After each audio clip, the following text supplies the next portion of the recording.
Clip number 355 انشاءاللہ عز و جل۔ اس کلپ میں سورہ اعراف کی آیت نمبر 80 سے 82 تک کی تلاوت، ترجمہ اور تفسیر قرآن صراط الجنان سنیں گے۔ بسم اللہ الرحمن الرحیم، اللہ کے نام سے شروع جو نہایت مہربان رحمت والا ہے۔ وَلُوطًا إِذْ قَالَ لِقَوْمِهِ أَتَأْتُونَ الْفَاحِشَةَ مَا سَبَقَكُم بِهَا مِنْ أَحَدٍ مِّنَ الْعَالَمِينَ۔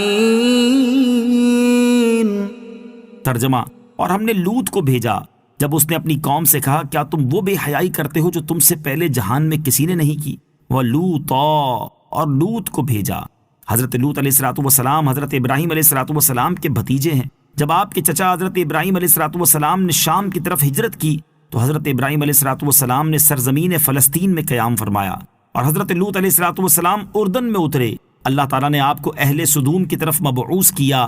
آپ ان لوگوں کو دین حق کی دعوت دیتے تھے اور فعل بد سے روکتے تھے۔ انکم لتأتون الرجال شہوة من دون النساء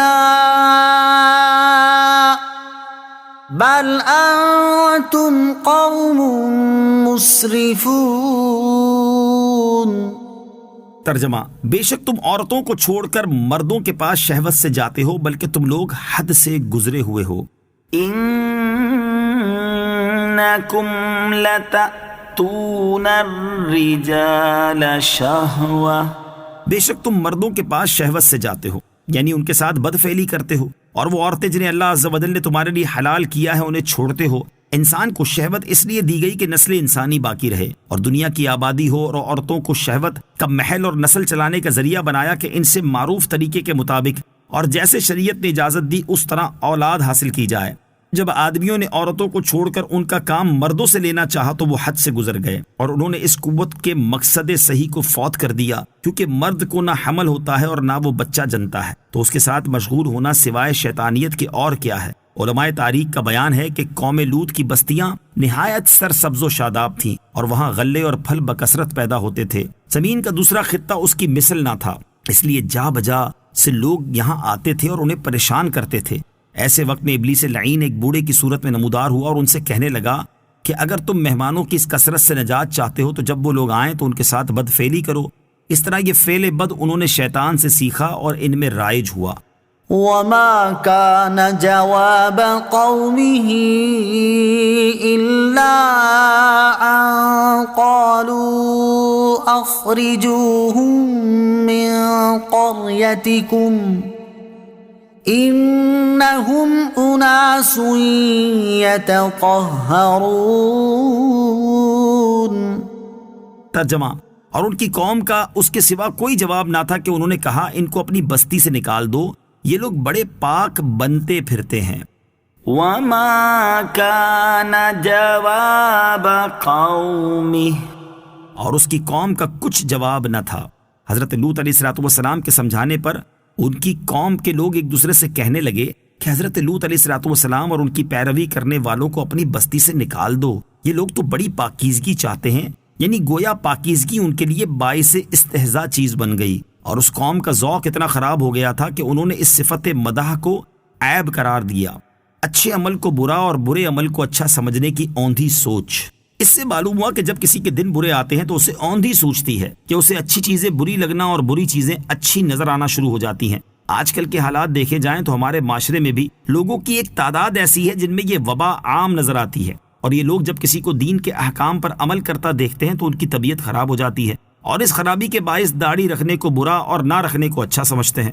داڑھی والے کو حقارت کی نظر سے اور داڑھی منڈے کو پسند کی نظر سے دیکھتے ہیں۔ داڑھی والے کے ساتھ رشتہ کرنے کو باعث عار اور بغیر داڑھی والے سے رشتہ کرنے کو قابل فخر تصور کرتے ہیں۔ نماز روزے کی پابندی اور سنتوں پر عمل کرنے والے انہیں اپنی نگاہوں میں عجیب نظر آتے، اور گانے بازوں فلموں ڈراموں میں مشغول لوگ زندگی کی رعنائیوں سے لطف اندوز ہوتے نظر آتے ہیں۔ عورتوں کا پردہ کرنا فرسودہ عمل اور بے پردہ ہونا جدید دور کا تقاضا سمجھتے ہیں۔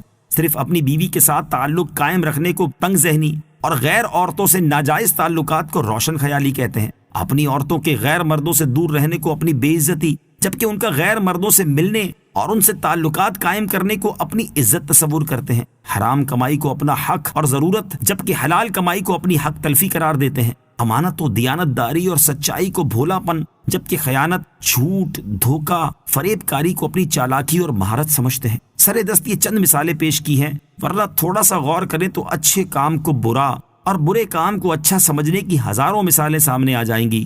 اے کاش مسلمان اپنے رب تعالیٰ کے اس فرمان پر غور کرے اور اپنی روش سے باز آ جائیں۔ اللہ تعالیٰ ارشاد فرماتا ہے، أفمن زين له سوء عمله فرآه حسنا فإن الله يضل من يشاء ويهدي من يشاء فلا تذهب نفسك عليهم حسرات إن الله عليم بما يصنعون۔ ترجمہ، تو کیا وہ شخص جس کے لیے اس کا برا عمل خوبصورت بنا دیا گیا تو وہ اسے اچھا ہی سمجھتا ہے؟ کیا وہ ہدایت یافتہ آدمی جیسا ہو سکتا ہے؟ تو بے شک اللہ گمراہ کرتا ہے جسے چاہتا ہے اور راہ دکھاتا ہے جسے چاہتا ہے۔ تو حسرتوں کی وجہ سے ان پر تمہاری جان نہ چلی جائے، بے شک اللہ خوب جانتا ہے جو کچھ وہ کرتے ہیں۔